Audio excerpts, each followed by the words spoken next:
Bonjour à tous, j'espère que vous allez bien. Alors dans l'une de mes précédentes vidéos dans laquelle je vous présentais des nouveautés qui venaient de sortir, je vous avais promis une revue de la nouvelle Cutie Collection de Nabla, puisque si vous visionnez régulièrement mes vidéos, vous savez que Nabla c'est une marque que j'aime énormément. C'est une petite marque italienne indépendante qui est absolument merveilleuse, que je connais depuis des années maintenant. Et là je tiens donc entre les mains le coffret contenant leur nouvelle collection printemps-été. Alors beaucoup d'entre vous étaient intéressés, donc dans cette vidéo vous allez pouvoir retrouver une revue express. On va commencer par une série de swatchs, comme ça vous allez pouvoir voir tous les produits qui composent cette collection. Et ensuite je vais partager mon avis sur les différents produits pour pouvoir vous recommander ceux qui selon moi sont vraiment indispensables et ceux qui ont quelques défauts parce que j'ai trouvé que certains avaient quelques défauts. Donc eh bien écoutez, si ça vous intéresse, c'est parti. Alors cette collection se compose en fait de 3 univers. Le premier univers qui est l'univers Platinum, donc dans chaque univers on retrouve une palette dans la gamme Cutie. Il existait déjà 2 palettes dans cette gamme là si je me trompe pas, donc là on en retrouve 3 nouvelles comme je vous le disais puisqu'il y a 3 univers. On retrouve également un rouge à lèvres et un crayon multi-usage par univers. Donc le premier c'est Platinum. Ensuite vous avez l'univers qui s'appelle Metropolitan et si je me trompe pas la marque a fait appel à une artiste pour illustrer cette palette. Et enfin le dernier volet s'intitule Wild Berry. Alors on va commencer par l'univers Platinum qui est en fait l'univers que je trouve le plus intéressant dans cette collection. Mais avant de passer à la palette qui est selon moi l'une des pièces maîtresses de cette collection, je vais tout d'abord vous parler du rouge à lèvres ainsi que du crayon multi-usage. Donc le crayon multi-usage est en fait un crayon dont on peut servir principalement sur les yeux ou les lèvres. Mais ce qui est pratique c'est que c'est donc un stylo que l'on tourne comme ceci. C'est un peu plus épais qu'un crayon mais c'est pas aussi épais qu'un jumbo. Et on a également au bout un petit embout comme ceci qui permet de bien tailler la mine. Donc c'est pas un vrai taille crayon mais c'est surtout un taille mine en fait. Je trouve que cette texture est un peu crémeuse à utiliser sur les lèvres. Elle ne se fixe peut-être pas aussi rapidement que je le souhaiterais sur les lèvres. En revanche pour les yeux ça peut très bien être un fard qui peut servir de base ou qui peut servir à tracer par exemple des traits liners etc. Donc cette teinte là c'est un joli beige un peu rehaussé. Vous allez voir le swatch à l'écran. Et dans cette collection donc Platinum on a également un rouge à lèvres et la formule est la même pour les 3 univers, donc ce sont les Glam Touch Lipsticks. Ce sont des rouges à lèvres plutôt crémeux, au fini plutôt satiné, donc un fini de rouge à lèvres tout ce qu'il y a de plus classique. Et là on est non pas sur un beige mais plutôt sur un rose nude avec une dominante de rose mauve tirant légèrement vers le beige en effet. Ce qui me permet donc de passer à cette Cutie palette, donc Platinum, qui est comme je vous le disais la palette que je trouve la plus intéressante dans cette collection. C'est une palette avec des sous-tons principalement froids et c'est également cette palette dont je me suis servie pour me maquiller les yeux aujourd'hui. Pourquoi est-ce que je trouve que cette palette est hyper intéressante? Vous allez pouvoir le voir dans les swatchs, mais chaque Cutie palette est composée de 6 fards et dans cette palette on ne retrouve que 2 fards mat qui permettent vraiment d'encadrer le regard ainsi que 4 fards qui sont ultra métallique avec un effet quasiment foil et je trouve qu'elle est sensationnelle à porter sur les yeux puisqu'on peut créer des maquillages à la fois très lumineux ou bien un peu plus smoky, un peu plus intense comme je porte aujourd'hui, mais ces couleurs qui réfléchissent vraiment très bien la lumière, elles permettent d'ouvrir le regard, d'agrandir le regard et c'est une harmonie que je trouve hyper originale qu'on ne retrouve pas dans de nombreuses palettes et la texture de ces 4 fards donc métalliques est incroyable, elle est crémeuse, elle se travaille parfaitement. Moi je préfère les appliquer au doigt mais au pinceau ça fonctionne également très bien et du coup je dois vous dire que c'est mon plus gros coup de cœur de cette collection. On passe maintenant à l'univers Metropolitan. Je vais commencer de nouveau à vous swatcher le crayon Cupid's Arrow qui est donc une jolie couleur chocolat. Je passe ensuite au rouge à lèvres donc Metropolitan qui est celui que je porte en fait sur les lèvres aujourd'hui. C'est un joli beige nude avec des sous-tons légèrement pêche et la palette Metropolitan est un peu selon moi une palette nude mais sous stéroïdes comme j'aime le dire, c'est-à-dire qu'on a vraiment des petites touches de couleurs qui sortent un peu de l'univers du nude dans cette palette. Donc on retrouve quand même quelques fards de base, à savoir par exemple ce marron mat. On retrouve également ce bordeaux légèrement satiné, mais aussi ce corail qui est limite fluo. Donc c'est une palette qui peut permettre de réaliser des looks plus ou moins coloré parce qu'on a tout de même ici un fard beige taupe micro pailleté ainsi qu'un sublime doré, on dirait vraiment pour le coup de l'or qu'on a fait fondre et qu'on a mis dans cette palette, et un fard effet top coat comme je les aime qui apporte vraiment énormément de luminosité dont on peut également se servir en coin interne. C'est mon deuxième produit préféré dans cette collection. Alors je dois vous avouer que pour moi cette palette aurait pu être un peu différente parce que sincèrement elle me rappelle un peu la Cutie Coral qui était sortie l'année dernière. Je trouve que la présence de ce fard-ci est pas extrêmement justifiée. En fait, si vous voulez, si on regarde les teintes comme ça, elles fonctionnent également sans ce corail intense. S'il avait fallu choisir, j'aurais peut-être opté pour une touche de couleur peps, mais pas celle-ci en fait parce que comme je vous le disais elle me rappelle trop la Cutie Coral, mais il n'empêche que si vous n'avez pas la palette que je viens d'évoquer, celle-ci pourrait tout à fait vous plaire et vous intéresser.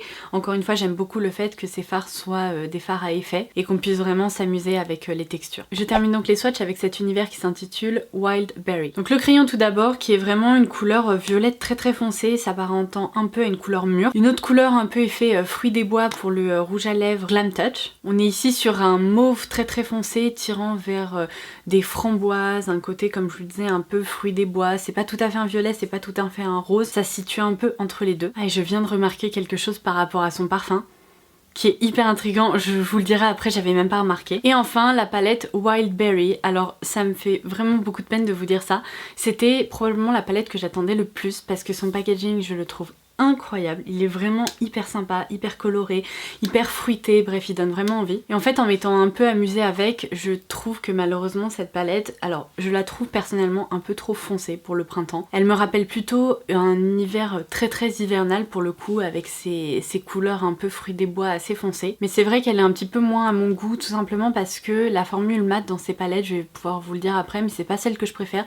Et dans cette palette en particulier on retrouve 3 fards mat et seulement 3 fards à effet. Et je trouve que ces fards à effet ne sont pas les plus lumineux, les plus métalliques, les plus foil. Dans les Cutie palettes c'est vraiment ce que j'apprécie, là ces fards complètement incroyables qui réfléchissent la lumière, qui apportent énormément d'éclat.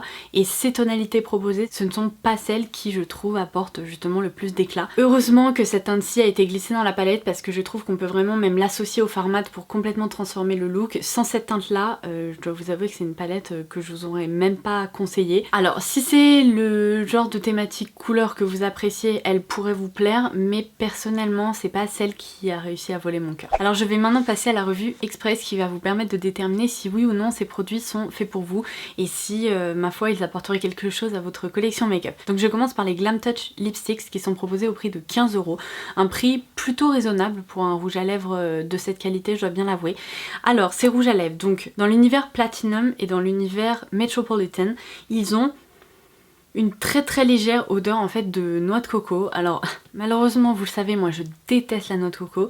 Heureusement le parfum est assez subtil, il reste pas très longtemps sur les lèvres. Donc je dois vous avouer que pour ma part, à l'application, je ressens une petite gêne mais qui est assez rapidement dissipée, donc ça me pose pas de problème. Et typiquement là vous voyez je porte le rouge à lèvres Metropolitan et quand je l'ai appliqué tout à l'heure, mon chéri qui lui apprécie l'odeur de noix de coco a immédiatement remarqué qu'il y avait cette petite odeur sur mes lèvres. Il était d'ailleurs très étonné sachant qu'il sait que je n'aime pas ça.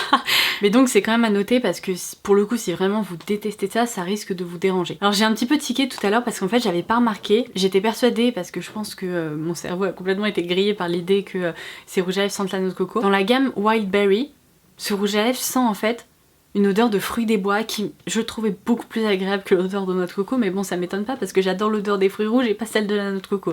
Donc ça c'est important à noter. Alors leur packaging est très réussi, d'ailleurs je trouve que les trois vont très bien ensemble. On est sur un packaging mat mais qui reste quand même assez lisse et qui va pas s'abîmer, vous savez, un peu comme les packaging NARS. Le packaging est vraiment très quali comme ça avec un raisin en aluminium et le raisin en tant que tel est une texture plutôt crémeuse avec un fini assez satiné comme je vous le disais. Ils sont pigmentés notamment pour justement la couleur Wild Berry qui est la couleur la plus foncée. Les deux autres sont modulables tout en sachant qu'il faut faire assez attention parce que sachant que ce sont des rouges à lèvres crémeux, je vous conseillerais pas d'empiler 4 couches sur vos lèvres parce que c'est là où vous allez commencer à avoir une texture un peu glissante qui risque justement d'aller se transférer sur les dents, etc. Donc là comme je vous le disais, cette couleur Metropolitan que j'ai sur les lèvres, j'ai simplement appliqué une couche on va dire fine et raisonnable de rouge à lèvres et je n'ai pas de souci de transfert. Mais si par malheur j'en empile encore une couche, là je risquerais d'avoir des effets de transfert et ça m'est déjà arrivé. Ceci étant dit, si vous aimez les textures fines, confortables qui se font oublier à condition qu'on les applique de façon raisonnable,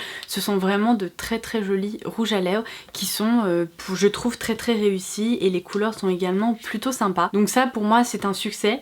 Mais il faut garder en tête que le fini tend plutôt vers quelque chose de satiné et vous voyez assez doux et crémeux sur les lèvres plutôt qu'un rouge à lèvres mat, hyper présent, ultra opaque. Alors ensuite je passe au crayon Cupid's Arrow. Alors comme je vous le disais, je trouve que le format est plutôt sympa, bien que pour moi ce sont pas tant des crayons multi-usages que ça. Sincèrement, naturellement, j'aurais plutôt tendance à m'en servir uniquement sur les yeux parce que comme je vous le disais, pour les lèvres, la texture est en fait assez crémeuse, elle peut se travailler et donc il faut attendre quand même un petit moment avant que ça se fixe. Après, si vraiment vous tenez à vous en servir sur les lèvres, c'est possible. Je dis juste que c'est peut-être pas la meilleure utilisation que vous pourrez en faire. Alors sinon, sur les yeux, je trouve qu'ils sont très sympas, soit en tant que base pour permettre d'obtenir encore un meilleur rendu avec vos fards à paupières que vous poserez juste ensuite. C'est une texture qui peut aussi créer par exemple des bases pour des smokies avec les couleurs les plus foncées. Elles peuvent permettre de définir un ras de cils et elles peuvent bien sûr être portées seules, bien que seules lorsqu'on commence à les estomper, vous verrez le rendu est pas aussi opaque qu'une base de fard à paupières qui est colorée par exemple. En muqueuse, ces crayons marquent plutôt bien. Là je viens d'appliquer celui-ci pour vous permettre de vous montrer qu'en effet il marque. Alors moi je suis porteuse de lentilles et je trouve que leur tenue n'est pas extrême dans le sens où en fin de journée ils ne sont plus présents si jamais je fais pas une retouche. Après en même temps, sachant que j'ai les yeux un peu humides, et bien c'est sûr qu'il y a assez peu de crayons qui résistent une journée entière à ce qui se passe en muqueuse. Alors est-ce que c'est le produit le plus incontournable dans cette collection ?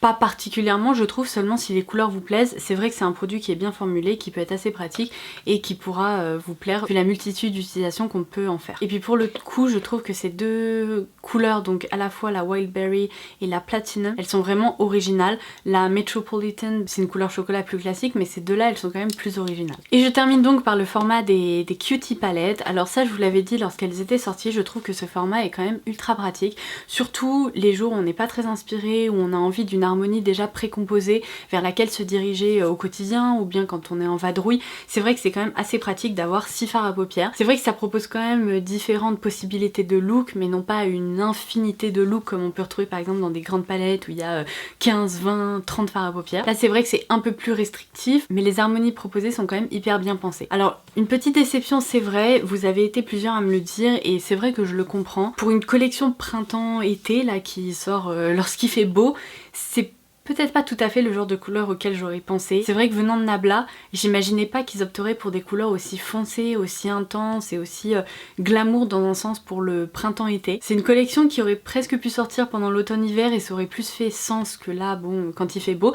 Mais il n'empêche que pour la Platinum, comme je vous le disais, je suis absolument conquise, je la trouve incroyable et personnellement porter un maquillage comme ça même quand il fait beau ça me dérange pas du tout. Alors c'est vrai que ça demande un peu plus de travail, un peu plus de temps en termes d'application, mais c'est parce que j'ai appliqué plusieurs couleurs, que j'ai réalisé un dégradé etc. Sachez que ces couleurs là, notamment les couleurs les plus lumineuses fonctionnent très bien même seules. Oh et d'ailleurs ce que j'ai oublié de vous dire c'est que ces palettes sont proposées au prix de 25,75 €, ce qui est quand même très raisonnable. Alors attention, dans ces Cutie palettes je trouve que la formule des fards mat est moins évidente à travailler comme je vous le disais. C'est pas la formule que je préfère chez Nabla.